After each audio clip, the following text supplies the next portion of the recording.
Alhamdulillah, wassalat wassalamu ala rasulillah, amma ba'd.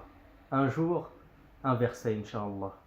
Allah nous dit, dans le verset 14 de la sourate Al-Imran, numéro 3, il a été embelli aux gens l'amour des désirs parmi les femmes, les enfants, l'abondance de fortune d'or et d'argent, les chevaux gracieux, les bestiaux et les champs.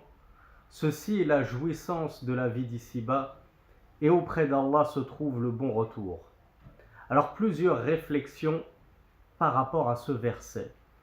Premièrement, par quoi est-ce qu'Allah Azza wa Jal a débuté l'évocation de toutes ces jouissances de ce bas monde? Est-ce qu'il a débuté l'évocation de ces jouissances par l'argent, l'or, les palais, les luxueuses montures, les beaux habits, les parures, les bijoux? Non. Il a commencé par l'évocation des femmes. Et ceci car la femme, pieuse, est ce que l'homme peut posséder de plus précieux dans ce bas monde et de plus jouissif. Loin devant l'étalage de richesse de certains insouciants qui se croient fortunés alors qu'ils s'endorment seuls chaque soir dans leurs immenses baldaquins. Deuxième réflexion, si nous préservons autant ces réjouissances en ne laissant par exemple pas nos enfants sortir le soir seuls, ou bien parler à des inconnus, ou accepter le bonbon d'une personne qu'ils ne connaissent pas à la sortie de l'école, ou bien qu'on enferme notre argent, nos pièces d'or, voire même nos crypto-monnaies dans des coffres forts à triple tour, ou bien que l'on attache solidement nos précieuses montures, nos chamelles rousses, ou bien tout simplement aujourd'hui que l'on enferme nos belles voitures dans des garages sécurisés. Et si nous barricadons autant nos champs, nos cultures qui nous appartiennent, pour qu'elles soient bien délimitées et que personne ne tente de piétiner notre champ, et à l'heure d'aujourd'hui, ce qui nous sied le plus, ce sont nos demeures, nos foyers. J'ai un pavillon, j'ai un appartement, j'ai fait installer une porte blindée pour que personne ne puisse violer la sacralité de mes biens. Eh bien, comment se fait-il que nous ne préservons pas avec encore plus de jalousie et d'intérêt le premier de tous ces délices qui est nos femmes, nos épouses? Nous les laissons sortir dénudées dans la rue, sans voile, sans djilbab. Nous les laissons s'exposer et exhiber leur beauté sur les réseaux sociaux. Elles dansent sur TikTok, elles se montrent en photo sur Instagram, elles portent jusqu'au niqab, mais se mettent du khoul sur les yeux pour être les plus tentatrices possibles.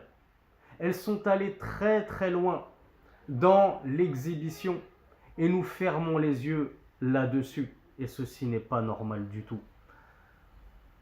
On les laisse travailler dans la mixité la plus totale au milieu des hommes et alors elles peuvent discuter librement avec leurs collègues, prendre des pots et des déjeuners d'affaires en tête-à-tête avec leur patron, etc., etc. Il n'y a plus aucune limite. Et nous n'avons nous-mêmes plus aucune jalousie, jusqu'à ce que nous tolérions même que des étrangers leur fassent la bise ou leur serrent la main tous les matins au travail. Est-ce que c'est cela notre façon que nous avons de protéger notre bien le plus précieux, nos femmes, nos épouses, la plus grande jouissance de cette vie d'ici-bas? Troisième réflexion, comment est-il possible qu'une femme avec un cœur pur, une femme sincère envers son Créateur, lise cette parole, la parole d'Allah subhanahu wa ta'ala, qui nous fait mention des jouissances de la vie d'ici-bas et qui a commencé par cette sœur, cette femme? Comment se fait-il qu'elle puisse, après avoir médité sur ces propos, continuer à se donner en spectacle devant des hommes étrangers? que ce soit dehors, comme nous l'avons dit, ou sur Internet, les réseaux sociaux en général, alors qu'elle sait quelle est la plus grande tentation et le plus grand des désirs de l'homme. Comme l'a dit le messager d'Allah sallallahu alayhi wa sallam, je n'ai pas laissé après moi de tentation plus grande pour tout homme doué de résolution que les femmes. Alors que dire de la tentation que représente la femme pour les hommes qui ne sont de base même pas doués de résolution, qui ont déjà le cœur fragile et malade? Ou bien ces sœurs-là prennent-elles un malin plaisir à se savoir désirées et désirables? Et c'est pour cela qu'elles prennent du plaisir à s'exhiber, à s'afficher, à se montrer sur les réseaux sociaux, en vidéo ou en photo. Est-ce que cela flatte-t-il leur vil ego? Ne sait-elle pas, cette sœur, que la beauté de la femme réside dans sa pudeur et que tel un diamant, plus elle brillera et plus elle devrait être soustraite au regard des badauds, de peur que la convoitise de ces derniers n'ait raison d'elle. Ces messieurs drapent leur Ferrari, leur Porsche, leur Lamborghini, pour qu'on ne sache pas ce qui se cache de merveille sous ce voile, tandis qu'ils exhibent fièrement leur moitié sur les réseaux sociaux, ou dehors dans la vie, ou dans les fêtes, ou n'importe où ailleurs, sans une once de dignité, d'amour-propre, de pudeur, de bonne virilité et de jalousie pour ces dernières. Quelle humiliation pour ces sœurs-là et ces femmes-là d'être moins considérées et moins surprotégées que les bolides de ces messieurs, qu'ils soient leur père ou leur mari. Quatrième réflexion qui s'adresse tout particulièrement aux sœurs, aux mes sœurs. Qu'avez-vous à priver vos époux d'une seconde compagne, voire même d'une troisième ou d'une quatrième? Et quel est le problème en cela? Allah leur a donné ce privilège et Allah donne de sa grâce à qui il veut. Et nous l'avons vu, la femme est un bien comme le sont les autres biens de ce bas monde.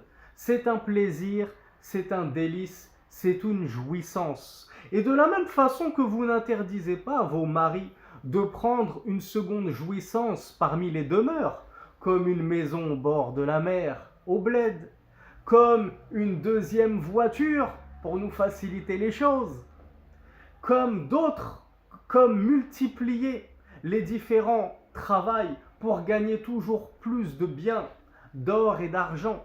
Là, ça ne pose de problème à aucune sœur que leur mari collectionne ses biens, que les maris collectionnent ses richesses, que les maris collectionnent ses plaisirs et ses délices de la vie d'ici-bas. Mais lorsqu'il s'agit de vouloir simplement une deuxième épouse, alors les sœurs sont totalement réfractaires. Et ça, c'est un problème. Vous ne pouvez pas restreindre les largesses qu'Allah subhanahu wa ta'ala a données à vos maris. Et s'ils ressentent le besoin d'avoir une deuxième, voire une troisième, voire une quatrième épouse pour se préserver de la fornication, parce qu'ils ont d'énormes shahwat, ils ont d'énormes passions, ils ont d'énormes désirs, et une femme ne suffit pas à contenter et à assouvir ses désirs, alors ne les privez pas de ce dont Allah subhanahu wa ta'ala les a comblés de sa grâce, en termes de polygénie. Cinquième, et sachez, mes sœurs, qu'il y a de nombreux bénéfices dans la polygénie. Et vous ne le saurez que en l'ayant expérimenté par vous-même. Le fait de partager son mari avec une, voire plusieurs sœurs, vous laisse tellement de temps pour vous occuper de vous-même, vous occuper de vos enfants, vous occuper de votre foyer, vous occuper même de vos parents, ou d'avoir recours à des œuvres caritatives. Vous pouvez donner de votre temps pour les autres. Vous n'êtes plus monopolisé par un homme. Vous le partagez avec vos autres épouses.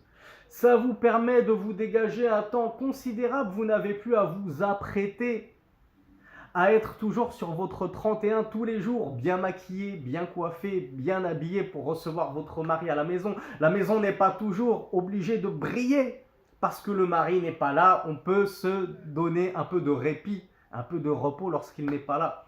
Donc vous verrez à quel point ça vous dégagera énormément de temps pour travailler sur vous-même et utiliser ce temps à bon escient pour votre relation avec votre Créateur.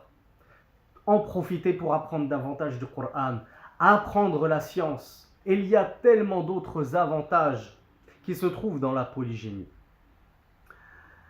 Cinquième et dernière réflexion, malgré toute cette profusion de richesses, de désirs et de plaisirs que contient cette terre, elle n'en demeure pas moins une réjouissance éphémère et temporaire, par laquelle on ne doit pas se laisser illusionner. Car certes, la vraie demeure est celle de l'au-delà, et la véritable vie ne commence qu'après la mort. Et c'est vers Allah que se trouve le meilleur des retours, et c'est auprès de lui que réside la plus belle des récompenses. Œuvre donc patiemment, Akhi, Ukhti, pour lui seul, Allah subhanahu wa ta'ala, dès maintenant, ici-bas. Prive-toi et ne te laisse pas berner par les apparats des gens de l'opulence, car certes Allah n'est pas inattentif à ce qu'ils font et il est parfaitement connaisseur de ce que tu fais et il te rétribuera pleinement Yawm al-Qiyamah, au jour dernier, pour ta patience et ton abnégation. Et certes, Allah ne manque pas à sa promesse, comme il nous le dit et comme il nous le rappelle dans le Coran. Imagine-toi seulement un instant et représente-toi le luxe de tous ces milliardaires dont tu convoites les richesses lorsque tu les vois sur TikTok, Instagram, YouTube. Tu vois le train de vie exubérant qu'ils mènent et tu te prêtes à rêver. Et tu te dis, si seulement moi aussi j'avais tous ces palais, toutes ces demeures dans une île paradisiaque, toutes ces voitures de luxe, tous ces vêtements, tous ces bijoux, tous ces mets raffinés. Eh bien, imagine-toi tout ce luxe de cette dunya, de cette vie d'ici-bas. Imagine-toi et dis-toi et médite sur le fait qu'il ne représente même pas la valeur d'une tente d'une des houris qu'Allah te réserve au paradis, Inch'Allah. Tout ce luxe ne représente même pas la valeur d'une petite pièce dans laquelle se trouvera l'un de tes nombreux domestiques à la jeunesse éternelle au paradis, qu'Allah subhanahu wa ta'ala a créé uniquement dans le but de te servir et de répondre à la moindre de tes exigences. En effet, le prophète sallallahu alayhi wa sallam a dit, Allah azza wa jal a dit, j'ai préparé pour mes serviteurs, c'est-à-dire au paradis, j'ai préparé pour mes serviteurs vertueux, c'est-à-dire au paradis, ce que nul œil n'a vu, nulle oreille n'a entendu, et ce que jamais rien n'a traversé un cœur humain. C'est-à-dire ce que jamais aucun cœur humain n'a pu se représenter et imaginer. Lisez, si vous le voulez, le verset « Fi dhillim mamdoud » dans une ombre étendue, nous dit Allah subhanahu wa ta'ala, jusqu'à la fin de ces versets. Rasulullah poursuit sallallahu alayhi wa sallam, et il nous dit l'espace d'un fouet dans le paradis est meilleur que la vie d'ici-bas et tout ce qu'elle contient. Lisez si vous le voulez, nous dit Rasulullah, ainsi quiconque est écarté du feu et est fait entrer au paradis, faqad faz, il a certes réussi. Ceci est la vraie réussite. La réussite dans cette vie d'ici-bas sur terre, elle ne vaut rien. La véritable réussite, c'est celle que tu auras dans l'au-delà. Et c'est pour cette réussite-là que tu dois accourir. Ce hadith, vous le trouverez dans les Sunan d'At-Tirmidhi numéro 3292. Donc, si Rasulullah nous explique que l'espace d'un fouet au paradis est meilleur que toute cette dunya, ce bas monde, et tout ce qu'il contient de richesse, de délices, de plaisir, d'abondance, Alors que dites-vous mes frères de la place qui vous sera réservée, Inch'Allah, au paradis pour le prix de tout ce que vous aurez enduré pour la face d'Allah subhanahu wa ta'ala. هذا والله أعلم وصل اللهم على نبينا محمد والحمد لله رب العالمين اللهم اجعلنا من أهل الجنة. Oh Allah, en ces jours bénis de Ramadan où l'invocation n'est pas rejetée, nous te demandons de nous compter parmi les habitants du paradis. Amin.